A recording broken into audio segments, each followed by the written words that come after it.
Spotlight, an ABP News Network initiative.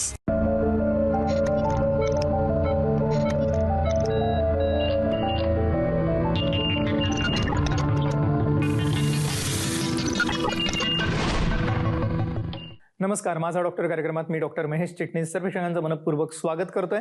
आपल्या आजच्या कार्यक्रमाचा विषय आहे तो आहे हृदयविकारावरती मात, अर्थातच हृदयविकारावरती असणारे नवीन अँजिओप्लास्टीचे उपचार. आणि विषयी चर्चा करण्यासाठी आंतरराष्ट्रीय ख्यातीचे इंटरव्हेन्शनल कार्डिओलॉजिस्ट असणारे डॉक्टर निखिल पाटील सर आपल्या आजच्या कार्यक्रमात सहभागी झाले. तर मी आपली सर्व ओळख करून देतोय डॉक्टर निखिल पाटील सरांची. नमस्कार सर. नमस्कार.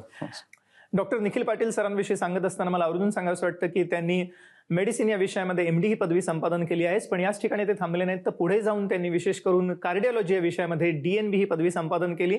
विशेष करून हृदयविकारावरील प्रगत उपचारांचं प्रशिक्षण त्यांनी या ठिकाणी घेतलं आहेच. पण अर्थातच ह्या सर्व प्रशिक्षणाचा फायदा आपल्या महाराष्ट्रातील रुग्णांना यासाठी ते विशेष करून नवी मुंबई, वाशी, कोपरखैरणे या ठिकाणी प्रॅक्टिस करत आहेत. मला आवर्जून सांगायचं वाटतं की ते सध्या विशेष करून doctor Nikhil Patil advanced heart care clinic जे वाशी, नवी मुंबई या ठिकाणी आहे, आणि त्याचप्रमाणे साई ध्वनी जे कोपरखैरणे या ठिकाणचं क्लिनिक आहे या ठिकाणी कार्यरत आहेतच. पण ह्या व्यतिरिक्त विविध नामवंत हॉस्पिटलमध्ये सुद्धा ते कन्सल्टंट इंटरव्हेन्शनल कार्डिओलॉजिस्ट म्हणून कार्यरत आहेत.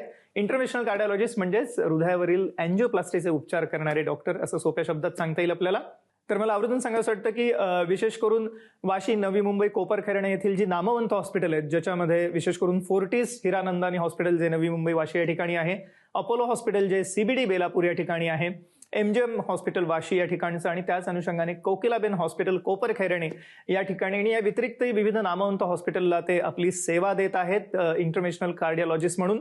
आजच्या कार्यक्रमामध्ये ते विशेष करून आपल्याला हार्ट अटॅक डिसीज किंवा हृदयविकाराचा झटका किंवा असणाऱ्या करोनरी आर्टरी डिसीज ज्याला म्हटलं जातं, म्हणजेच करोनरी आर्टरीमधली ब्लॉकेजेस, ह्यावरती आपण कशी मात करायची याविषयी मार्गदर्शन करणार आहेतच. पण या कार्यक्रमाच्या अनुषंगाने मला सर्व प्रेक्षकांना सांगायचे की पुढील 1 महिन्यासाठी विशेष करून doctor Nikhil Patil advanced heart care क्लिनिकच्या वतीने हृदयविकाराच्या रुग्णांसाठी एका विशेष शिबिराचं आयोजन करण्यात आलेलं आहे, ज्या अंतर्गत आपल्याला सवलतीच्या दरामध्ये या ठिकाणी आपल्याला हृदयविकारावरील असणारे तपासण्या, कन्सल्टेशन आणि उपचार हे मिळणार आहेत. त्यामुळे जरूर कॉल करा पुढील नंबरवरती. संपर्कासाठी आपण स्क्रीनवरती नंबर बघत आहात, हे doctor Nikhil Patil advanced heart care क्लिनिकचा हेल्पलाईन नंबर आहेत. ह्याच्यावरती आपण फोन करू शकता, अपॉइंटमेंट घेऊ शकता, आणि या सर्व उपचारांमध्ये जी सवलत आहे त्याचा आपण जरूर लाभ घेऊ शकता. तर कार्यक्रमातल्या वेळेत असताना आपण पुन्हा एकदा स्वागत करूया डॉक्टरांचं. सर, पुन्हा एकदा स्वागत कार्यक्रमामध्ये. हॅलो.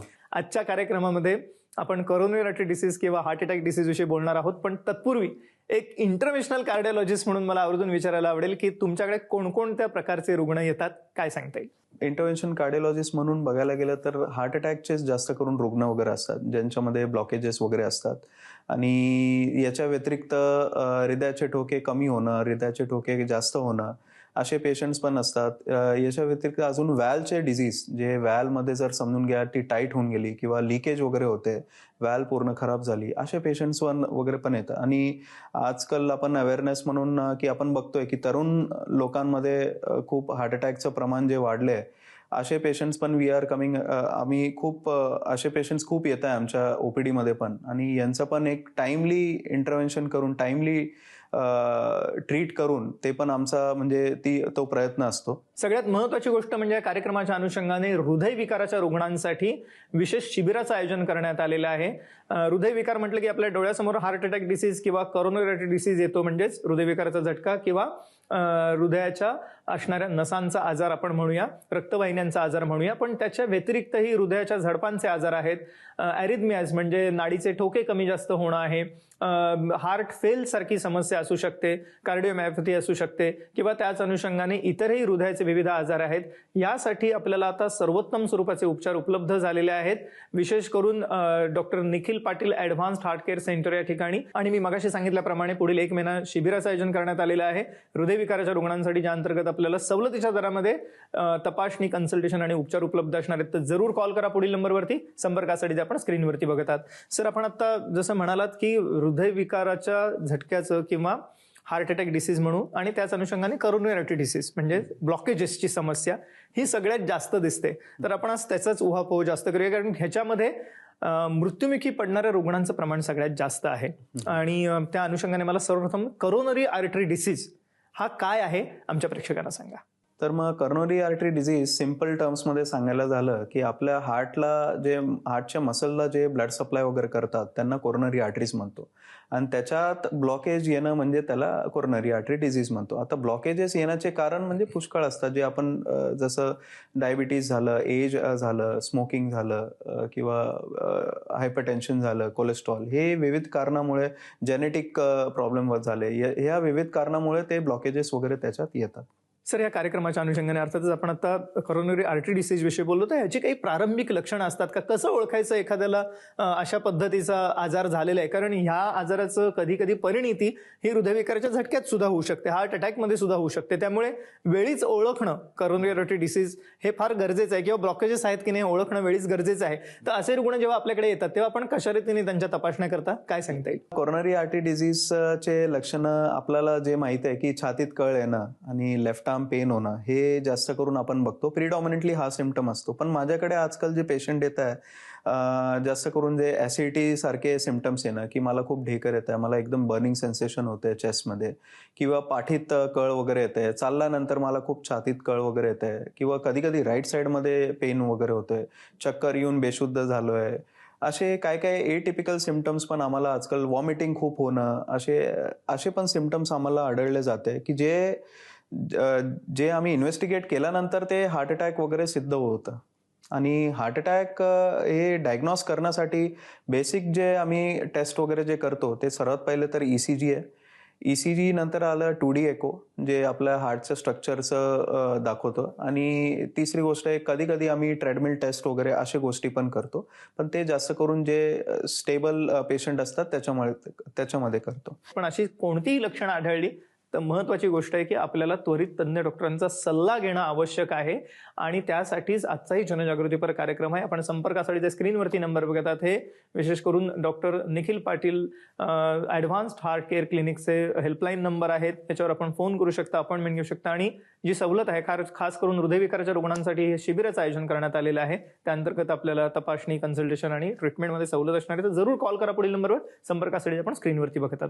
सर, या अनुषंगाने अर्थातच मला विचारायचं वाटतं की जेव्हा अशी सर्व लक्षणं घेऊन आपल्याकडे रुग्ण येतात, विविध प्रकारची लक्षणं, आणि निदान करणं, डायग्नोसिस करणं हे फार महत्वाचं आहे ह्याच्यामध्ये. तर कशा रीतीने यांचं निदान होतं, तपासण्या कशा केल्या जातात, काय सांगता येईल? ECG is the first and the foremost test we should do. दुसरं मग त्याच्यानंतर आलं 2D एको, आणि नंतर समजून घ्या 2D एको, त्याच्यानंतर ट्रेडमिल टेस्ट फार क्वचित लोकांमध्ये करतो, जे लोक हार्ट अटॅक घेऊन नाही आहेत. हे असे बेसिक टेस्ट जे असतात, ECG, 2D एको आणि ट्रेडमिल टेस्ट, हे अशा गोष्टी करतो. आणि जेव्हा आम्ही हार्ट अटॅकचे लक्षणं आम्हाला वाटतात तेव्हा एक ब्लड टेस्ट करतो आम्ही, त्याचं नाव आहे ट्रोपोनिन म्हणून आहे. तर मग असे पण टेस्ट, तर बेसिकली आमचा सल्ला, एक तज्ज्ञ डॉक्टरचा सल्ला घेऊनच असे टेस्ट करणं गरजेचे असतं.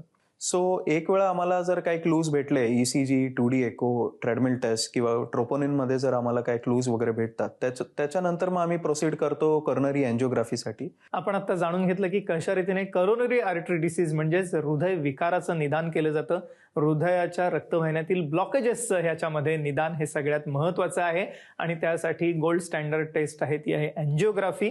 आणि अर्थातच ह्याच्यामध्ये आता सिटी अँजिओग्राफी सारखे सुद्धा प्रकार आलेले आहेत. पण सगळ्यात महत्वाचा भाग असा आहे की जर का अशा पद्धतीचे ब्लॉकेजेस आढळले तर अर्थातच आपल्याला काय उपचार घ्यावे लागतात ह्याविषयी आपण आता मार्गदर्शन घेणार आहोत पुढे. पण तत्पूर्वी आपण संपर्कासाठी जे स्क्रीनवरती नंबर बघतात ते जरूर टिपून घ्या.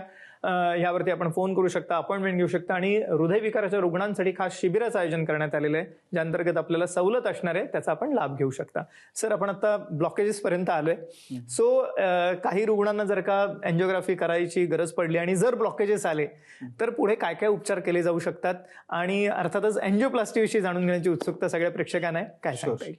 समजून घ्या, जर ब्लॉकेजेस वगैरे असले तर मग किती % ब्लॉकेज आहे ते मॅटर करतात. जर समजून घ्या 80% खाली वगैरे ब्लॉकेजेस असतात, नॉर्मली आम्ही अशा पेशंट्सला मेडिसिनवर वगैरे ठेवतो. जर समजून घ्या 80% वरती आहे तर मग ते डिपेंड करतं की किती नंबर ऑफ ब्लॉकेजेस आहे, की एका आर्टरीमध्ये आहे, 2 आर्टरीमध्ये, 3 आर्टरीमध्ये. जर 2 ते 3 आर्टरीजमध्ये राहिले तर मग त्याच्यात आम्हाला डिसिजन घ्यायला लागतं की स्टेंट टाकून अँजिओप्लास्टी करायला पाहिजे की बायपास वगैरे करायला पाहिजे. बट हा जो डिसिजन आहे हा नॉर्मली तज्ज्ञ जे डॉक्टर आहेत, जे आमच्यासारखे जे कार्डिओलॉजिस्ट असतात, हेच डिसिजन घेतात. खास करून ब्लॉकेजेससाठी अँजिओप्लास्टीचे उपचार हे सगळ्यात आत्ता पॉप्युलर आहेत असं म्हणायला हरकत नाही, कारण त्याच्यामध्ये कुठलीही चिरफाड नाही आहे.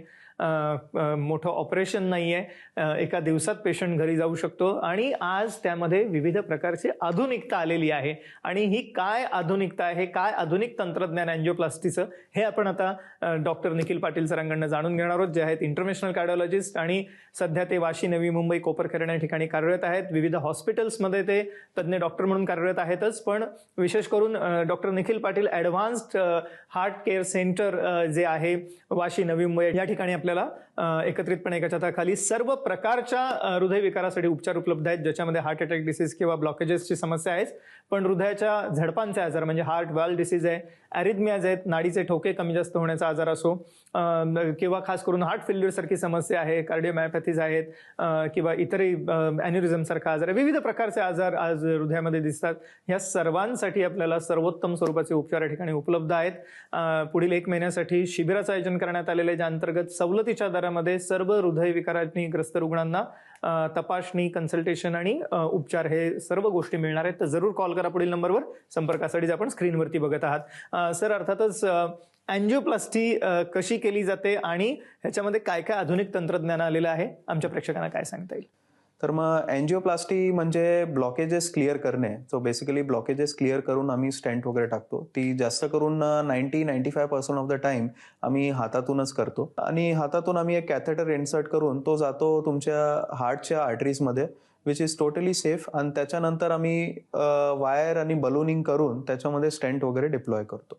आता याच्यात ॲडव्हान्समेंट काय आलं आहे तर मग बघायला गेलं तर एक इमेजिंग टेक्निक म्हणजे आता कॉर्नरी आर्टरीजमध्ये जाऊन आम्ही एक सिम्पल टर्म्समध्ये सांगायला लागलं की कॅमेरा टाकून आम्ही ती आर्टरीची मॉर्फॉलॉजी बघतो.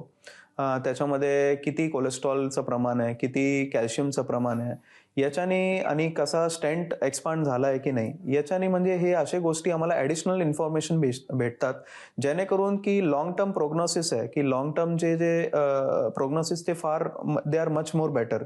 सगळ्यात महत्त्वाची गोष्ट म्हणजे की आता ॲडव्हान्स टेक्नॉलॉजीमुळे हे उपचार अतिशय सुरक्षित, आरोग्यदायी, सोप्या रीतीने करता येणं शक्य आहे. ब्लॉकेजेसवरती तर आपण मात करतोच, पण आयुष्याची गुणवत्ता वाढवणारे, क्वालिटी ऑफ लाईफ वाढवणारे असे हे उपचार आता आपल्याला उपलब्ध आहेत.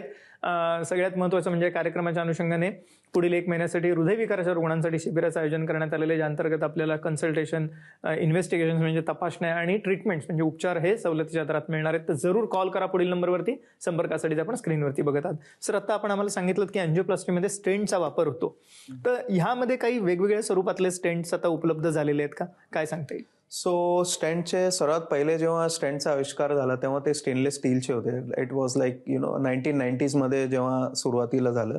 त्याच्यानंतर स्टेंटमध्ये खूप मॉडिफिकेशन आले. त्यांचे स्टेंटचे स्ट्रट मॉर्फॉलॉजी, थिन आणि थिन मेटलचं प्रमाण ते फार कमी होत गेलं आणि मेडिसिनचं प्रमाण, जे मेडिसिन कोटेड स्टेंट जे असतात, ज्यांना आपण मेडिकल टर्ममध्ये ड्रग इल्युटिंग स्टेंट वगैरे बोलतो असं आम्ही संबोधित करतो, आणि त्या मेडिसिनचे पण आता ॲडव्हान्समेंट वगैरे होत गेले.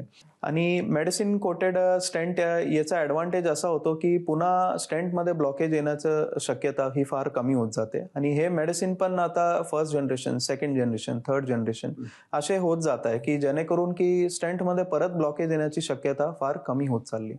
स्टेंटच्या व्यतिरिक्त आम्ही बिना स्टेंट यूज करून पण आम्ही ब्लॉकेजेस वगैरे क्लिअर करतो. जसं आता रिसेंटली आले ड्रग इल्युटिंग बलून, की जे बलून जे मेडिसिनशी कोटेड असतात, असे एक सिलेक्टेड पेशंटमध्ये पण आम्ही ड्रग इल्युटिंग बलून वगैरे यूज करून त्याचा ब्लॉकेज वगैरे आम्ही क्लिअर करतो. आणि ह्या मग ड्रग इल्युटिंग बलूनचा ॲडव्हान्टेज ओव्हर द स्टेंट असा असतो की ब्लड थिनरचा जो समजून घ्या ड्युरेशन, जी कालावधी जी असते ती याच्यात कमीत कमी यूज करतो आम्ही. पण याचे जे कॅन्डिडेट्स असतात हे फार सिलेक्टेड असतात आणि हा जो डिसिजन जो आहे तो एक कार्डिओलॉजिस्टच, एक तज्ज्ञ डॉक्टरच घेतो. विशेष करून पुढील 1 महिन्यासाठी हृदयविकारच्या रुग्णांसाठी सवलतीच्या दरामध्ये कन्सल्टेशन, तपासणी आणि उपचार उपलब्ध असणार आहेत. तर जरूर कॉल करा पुढील नंबरवर. संपर्कासाठी आपण स्क्रीनवरती बघत आहात. सर, या अनुषंगाने आम्हाला जे अँजिओप्लास्टीमधलं अत्याधुनिक तंत्रज्ञान आहे त्याच्यामध्ये अजून काही नवीन प्रकार आले असतील तर त्याविषयी जरूर ऐकायला आवडेल, काय सांगता येईल? सो ॲडव्हान्स टेक्निकमध्ये आणि कॉम्प्लेक्स अँजिओप्लास्टीमध्ये आजकाल माझ्याकडे जे पेशंट येतात, जे कॅल्सिफाईड आर्टरीज ज्यांचे असतात, की ज्यांचे आर्टरीज नॉर्मल नसतात, त्याच्यात कॅल्शियम डिपॉझिशन खूप जास्त असतं, अशा कॅल्शियमला तोडण्यासाठी मग आम्ही वेगवेगळे टेक्नॉलॉजिकल मॉडिफिकेशन्स करतो.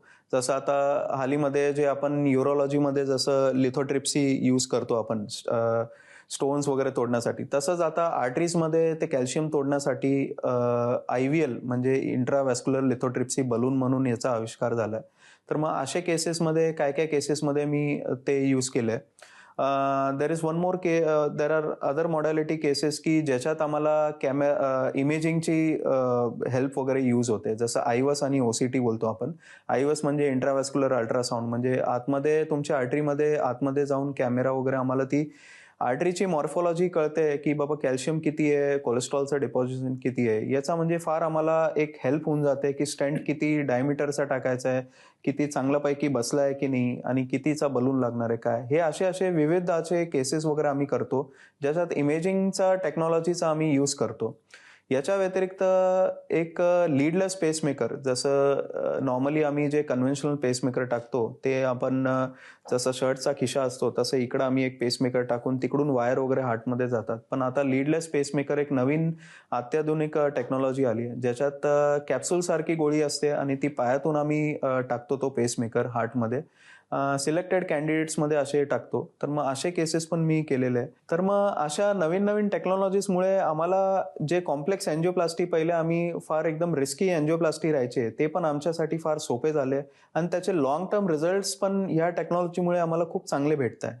आपण आता जाणून घेतलं की कशा रीतीने नवीन स्वरूपाच्या टेक्नॉलॉजीमुळे कितीही कॉम्प्लेक्स केस असून देत ज्याच्यामध्ये अतिशय कठीण ब्लॉकेजेस आहेत किंवा बऱ्याच प्रमाणामध्ये ज्याला आपण म्हणतो की ट्रीट करायला कठीण अशी जरी परिस्थिती असली तरी सुद्धा या नवीन स्वरूपाच्या तंत्रज्ञानामुळे अतिशय सोप्या रीतीने आपल्याला आता ही ब्लॉकेजेस किंवा करोनरी आर्टरी डिसीजवरती मात करता येणे शक्य झालेले आहे. त्याच अनुषंगाने पुढील 1 महिन्यासाठी हृदयविकाराच्या रुग्णांसाठी विशेष शिबिर आहे, ज्या अंतर्गत आपल्याला सवलतीच्या दरामध्ये कन्सल्टेशन सल्ला मिळणार आहे. त्याचप्रमाणे तपासणी, सर्व इन्व्हेस्टिगेशन आणि उपचार ट्रीटमेंटमध्येही सवलत असणार आहे. तर जरूर कॉल करा पुढील नंबरवर. संपर्कासाठी आपण स्क्रीनवरती बघत आहात.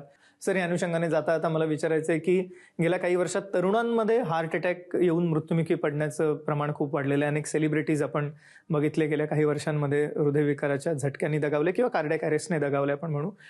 तर हे टाळता येणं शक्य आहे का आणि काय कारण आहे त्याची, काय सांगता येईल आमच्या प्रेक्षकांना जाता जाता? बरोबर. ऑलमोस्ट माझे 30% ऑफ द केसेस अंडर 40चे असतात. जास्त करून मी आढळलं गेलंय स्ट्रेसफुल लाईफस्टाईल. तर मग lack of sleep, that is one thing. नंतर मग जे आपलं कामाचं जे प्रमाण आहे, पहिले आपण जे 6 ते 8 तास काम करायचो, आज आपण we are stretching out to 12 to 14 hours. तर मग वर्किंग लाईफस्टाईल एक वाढली आहे. परत खाणं पिणं, की आपण बाहेरचं वगैरे जे तेलकट पदार्थ आहे हे जास्त आपले वाढले. जंक फूड वगैरे जे आपण बोलतो ते जास्त प्रमाण वगैरे वाढले. याच्या व्यतिरिक्त ॲडिक्शन पण खूप वाढले, जसं टबॅको च्युविंग किंवा स्मोकिंग झालं, निकोटीन कोणतेही व्यसन जे असतं, वेपिंग झालं, हुक्का वगैरे झालं, हे अशा गोष्टी जे प्रमाण जे आहे ते जास्त वाढले. हे मेन कारणं मला दिसून येत आहे. याच्या व्यतिरिक्त डायबिटीज, हायपरटेन्शन आणि कोलेस्ट्रॉल खूप साऱ्या पेशंटमध्ये ते म्हणजे फर्स्ट टाइम आढळलं जात आहे की बाबा as young as 25 year of age असे पेशंट्स पण माझ्याकडे येत आहे. तर मग हे कारणं माझ्या मते असतात तरुणांमध्ये हार्ट अटॅक येणं. तर मग या कार्यक्रमाच्या माध्यमातून माझ्या सर्व प्रेक्षकांना हे सांगायचं आहे की सर्वात पहिले लाईफस्टाईल मॉडिफिकेशन, की 7 ते 8 तास झोप हे फार गरजेची आहे. याच्या व्यतिरिक्त फिजिकल ॲक्टिव्हिटी जी आपण बोलतो 7,000 ते 10,000 फूटस्टेप्स जे पाहिजे आपल्या दिवसातून 24 hours हे गरजेचं आहे. परत कोणत्याही सेवन पासून दूर राहणं, जसं निकोटीन कन्झम्पशन, कोणत्याही सेवनपासून दूर राहणं हे गरजेचं आहे. याच्या व्यतिरिक्त एक हेल्थ चेकअप करणं, आणि जर समजून घ्या तुम्हाला जर सिम्पटम्स वगैरे आढळले, कोणते हृदय विकाराचे सस्पिशन वगैरे येते, एक तज्ज्ञ डॉक्टरचा सल्ला घेणं हे फार महत्वाचं आहे. एक मोलाचा सल्ला दिला आपल्याला आता जाता डॉक्टर निखिल पाटील सरांनी, जे प्रसिद्ध इंटरनॅशनल कार्डिओलॉजिस्ट आहेत. आपल्याला शक्य असेल तर वयाच्या 30 नंतर रेग्युलर हेल्थ चेकअप करणं आवश्यक आहे. जर डायबिटीज, हायपरटेन्शन सारखे आजार असतील तर ते व्यवस्थित कंट्रोल करायला हवेत. आणि जर हृदयविकाराशी निगडीत लक्षणं आढळली, ज्याच्यामध्ये हृदयात दडदड होणं, छातीत दुखणं आहे, दम लागणं आहे, थकवा जाणवणं आहे, तर ह्या सगळ्यांसाठी आपल्याला त्वरित तज्ज्ञ डॉक्टरांचा सल्ला घ्यावा. आणि त्याच अनुषंगाने doctor Nikhil Patil advanced heart care क्लिनिकने पुढील 1 महिन्यासाठी हृदयविकाराच्या ग्रस्त रुग्णांसाठी विशेष शिबिराचं आयोजन केलेलं आहे, ज्या अंतर्गत आपल्याला सवलतीच्या दरामध्ये कन्सल्टेशन, इन्व्हेस्टिगेशन आणि ट्रीटमेंट म्हणजे सल्ला, तपासणी आणि उपचार हे तिन्ही सवलतीच्या दरात मिळणार आहेत. तर जरूर कॉल करा पुढील नंबरवरती. संपर्कासाठी आपण स्क्रीनवरती बघत आहात. डॉक्टर निखिल पाटील सर आजच्या कार्यक्रमात सहभागी झालात आणि एक अमूल्य मार्गदर्शन केलं, त्याबद्दल मनपूर्वक आभार. धन्यवाद. थँक्यू. धन्यवाद.